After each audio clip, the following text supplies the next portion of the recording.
Assalamualaikum warahmatullahi wabarakatuh.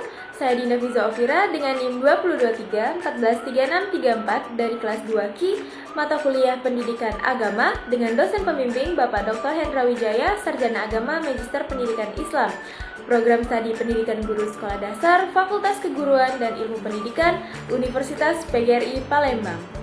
Nah, di materi pembahasan pendidikan agama kali ini, kita akan membahas mengenai integrasi antara iman, Islam, dan juga ihsan. Seperti yang kita ketahui bahwa ketiganya itu saling berkaitan. Setiap pemeluk Islam mengetahui dengan pasti bahwa Islam al-Islami tidak sah tanpa adanya iman.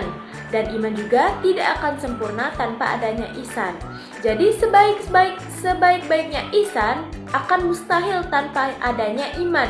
Dan iman juga tidak mungkin ada dikarenakan tanpa adanya Islam. Jadi mereka ini salinglah berkaitan dan tidak dapat dipisahkan. Karena saling berkaitan dan juga saling berhubungan, maka ketiganya ini harus ada di dalam setiap pribadi orang-orang yang beriman. Hubungan iman, Islam, dan juga ihsan ini dalam sebuah ihsan kamil akan begitu berat. Karena apabila salah satu unsur iman atau Islam tidak lengkap, maka seseorang tidak akan mencapai tahapan ihsan yang baik.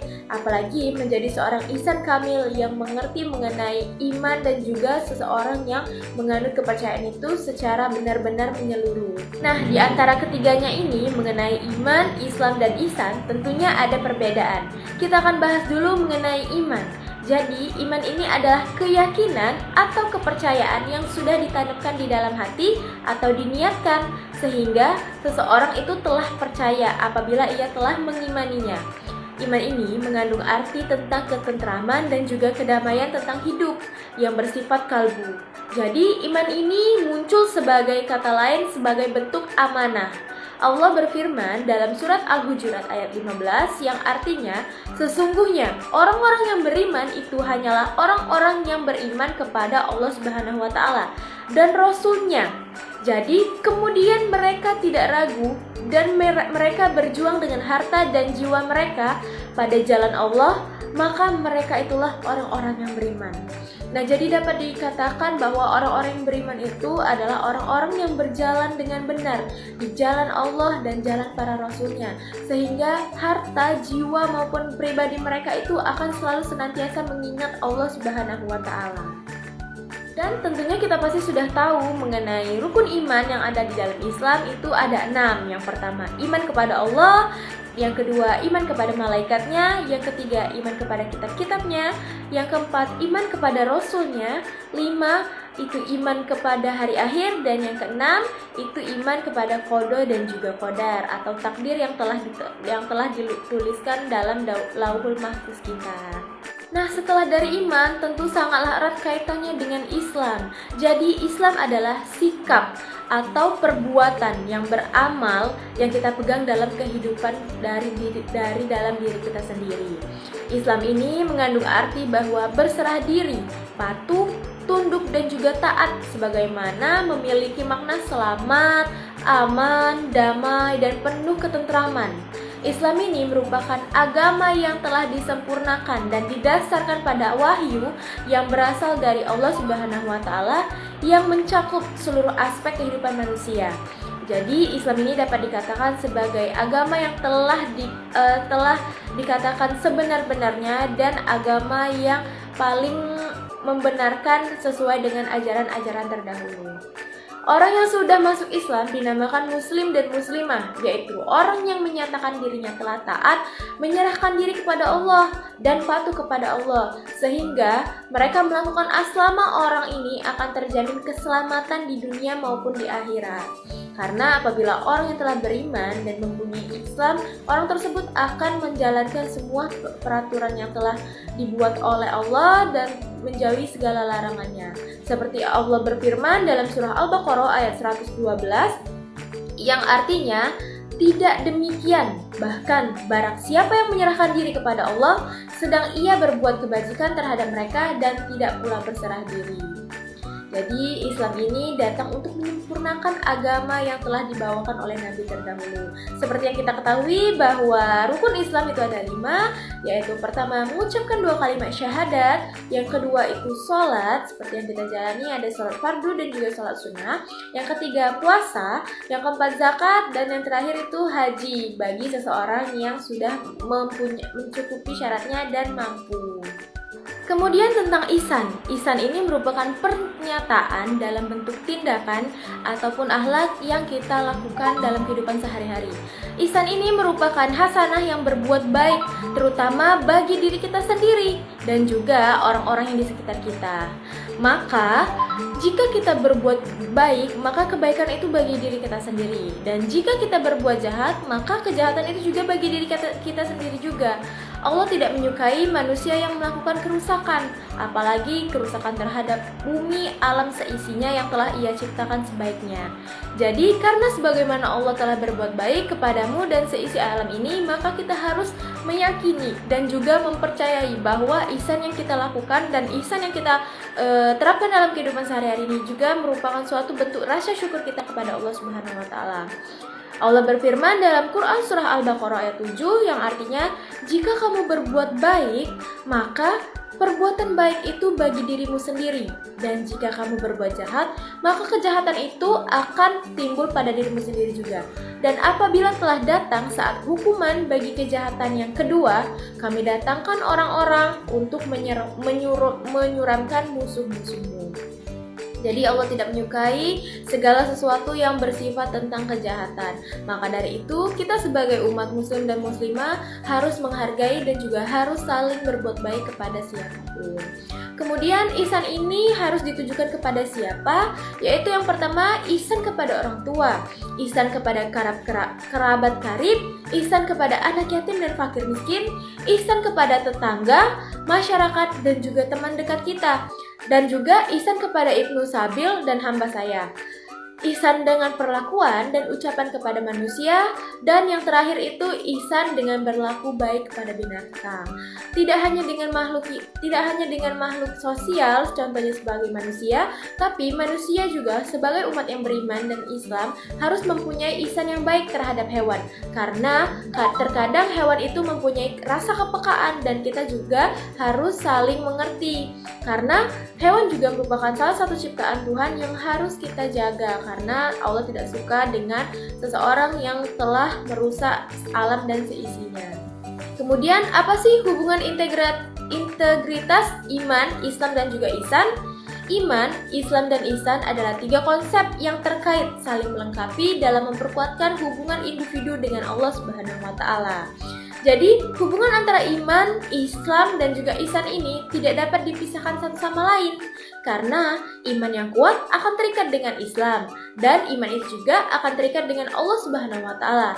Kunci utama dalam meraih kesuksesan menurut Islam yaitu iman yang kuat, karena untuk mengarahkan pada keyakinan yang teguh dan penuh kepercayaan terhadap keesaan Allah serta petunjuk yang terkandung dalam Al-Quran dan Sunnah Rasulullah. Selain itu, iman, Islam dan juga ihsan ini sering diibaratkan sebagai antara hubungan ketiganya ini seperti segitiga sama sisi, yang dimana satu sama lain saling berkaitan dan juga saling berkaitan erat. Jadi manusia yang bertakwa harus bisa meraih dan menyeimbangkan antara agama, Islam dan ihsan. Di samping adanya hubungan antara ketiganya, terdapat juga perbedaan sekaligus identitas masing-masing, yaitu iman lebih menekankan kepada segi keyakinan dalam hati, Islam itu untuk berbuat baik atau beramal baik, sedangkan ihsan pernyataan dalam bentuk tindakan atau perbuatan kita yang kita bisa ukur tipis tebal antara iman dan ihsannya karena ihsan ini tadi. Lalu keutamaan iman, Islam dan juga ihsan bagi manusia. Keyakinan yang kokoh akan mengarahkan individu untuk mengamalkan nilai-nilai kebijakan, kebajikan, menghindari dosa, dan berbuat kebaikan kepada sesama. Orang yang menjadikan ihsan sebagai jalan hidupnya adalah orang-orang yang paling dekat kepada hati manusia yang ada di sekitarnya. Jadi kita harus peduli terhadap lingkungan sekitar kita, karena ihsan yang baik adalah ihsan yang peduli terhadap orang-orang yang berada di lingkungannya. Ihsan dapat membuat sebuah masyarakat menjadi kuat, hati para anggotanya saling bertautan, dan menebarkan cinta dan keharmonisan di dalamnya. Iman sangat penting bagi manusia karena iman adalah pegangan hidup di dalamnya. Tanpa iman, manusia akan merasakan kegoyahan yang ada dalam menjalani hidupnya. Iman adalah dasar dalam mengerjakan segala sesuatu yang kita harapkan dalam perjalanan kehidupan ini, sebagai orang yang kita percayai, bahkan sebagai orang yang kita memberikan amanah. Hikmah dan manfaat ihsan adalah manusia mengakui keberadaan Sang Penciptanya, yaitu Tuhan Yang Maha Esa, menciptakan manusia untuk menjadi khalifah di bumi ini. Apalagi kita sebagai umat muslim tentunya harus meyakini dan mengamalkan ketiganya ini dalam kehidupan sehari-hari. Karena tanpa salah satu dari mereka, antara iman, Islam, dan juga ihsan ini akan terjadinya perbedaan ataupun keyakinan dan keimannya itu masih diragukan. Seperti yang kita telah katakan tadi bahwa iman, Islam, dan ihsan adalah satu kesatuan yang tidak bisa dipisahkan. Semuanya berjalan beriringan. Barang siapa mengurangi atau memisahkan salah satunya, maka telah berkuranglah sebagian dari agamanya. Kedudukan iman tentunya lebih tinggi daripada Islam, karena sebelum kita beragama tentunya kita harus meyakini dan mempercayai sehingga kita ada niat di dalam hati kita. Iman memiliki cakupan yang lebih umum daripada cakupan Islam, karena ia mencakup Islam. Maka seorang hamba tidaklah mencapai keimanan, kecuali jika seorang hamba telah mampu mewujudkan keislamannya. Ibaratnya sebuah bangunan rumah nih. Jadi iman itu sebagai fondasinya atau fondamennya. Karena fondasi itu sebagai dasar dari kekuatan agama orang tersebut. Islam sebagai tembok dan bangunan lainnya, sedangkan ihsan adalah atap ataupun ornamen lainnya. Jadi kalau kita sudah meyakini iman dan juga Islam, maka ihsan kita akan berjalan dengan baik secara sendirinya. Nah, dari ketiganya ini dapat kita katakan bahwa antara iman, Islam, dan juga ihsan ini sangatlah berkaitan, sehingga tidak dapat kita pisahkan antara satu sama lain. Nah, iman ini merupakan suatu pengakuan dalam hati kita, jadi kita harus meyakini dan mempercayainya. Karena seorang muslim yang beriman akan mempengaruhi agama dan juga keyakinannya. Apabila iman tersebut telah baik, maka tidak akan goyah lagi antara iman dan perbuatan yang akan dijalani dalam kehidupan sehari-hari. Nah, maka dapat kita simpulkan dari pembahasan tema kali ini mengenai iman, ihsan, dan juga Islam, bahwasanya iman merupakan pengakuan hati, pengungkapan secara lidah, dan pengamalan anggota badan. Islam adalah agama yang mengembangkan misi keselamatan dunia dan juga akhirat, kesejahteraan, dan kemakmuran lahir batin bagi seluruh umat manusia yang cara menunjukkan kepatuhan, ketundukan, dan juga ketaatan serta kepasrahan kepada Tuhan dengan melakukan segala perintahnya dan menjauhi segala larangannya. Ihsan adalah puncak prestasi dalam ibadah, muamalah, dan akhlak. Jadi ihsan ini berupa amalan yang baik ataupun tindakan yang baik. Oleh karena itu, untuk menjadi seorang mukmin dan mencapai tingkat iman yang tinggi, maka iman, Islam, dan juga ihsan ini harus dilakukan dalam kesatuan yang utuh. Karena iman dan Islam merupakan inti pokok ajaran Islam, dengan kata lain, ihsan terlahir dari kesempurnaan keimanan dan juga keislaman seseorang. Atau kesempurnaan keimanan dan keislaman seseorang ini nampak pada sikap dan tingkah lakunya, baik dari perkataan maupun perbuatan. Jadi antara ketiganya ini tentunya harus diamalkan dan diyakini oleh seorang muslim sebagai manusia yang berketuhanan dan juga manusia yang mempunyai iman akan suatu agama yang telah ia percayai atau ia yakini. Karena iman dan ihsan ini salinglah berkaitan, dan Islam ini sebagai agama yang menjadi tolak ukur untuk kita melakukan segala sesuatu dan akan berujung dengan hasil ihsan yang baik apabila kita telah mengimani dan meyakini tentang suatu ajaran. Oke, selesai sudah pembahasan materi kita pada kesempatan kali ini mengenai integrasi antara iman, Islam, dan juga ihsan, yang dimana ketiganya ini salinglah berkaitan. Kita sebagai umat muslim dan muslimah, kita harus mengamalkan dan menerapkannya dalam kehidupan sehari-hari. Semoga ilmu yang kita dapatkan dalam pembahasan materi ini dapat kita amalkan dan dapat kita terapkan dalam kehidupan sehari-hari, baik bagi diri sendiri maupun di lingkungan masyarakat. Apabila ada kesalahan kata, saya mohon maaf. Selebihnya saya mohon ampun kepada Allah Subhanahu wa Ta'ala. Saya akhiri, wassalamualaikum warahmatullahi wabarakatuh. Terima kasih.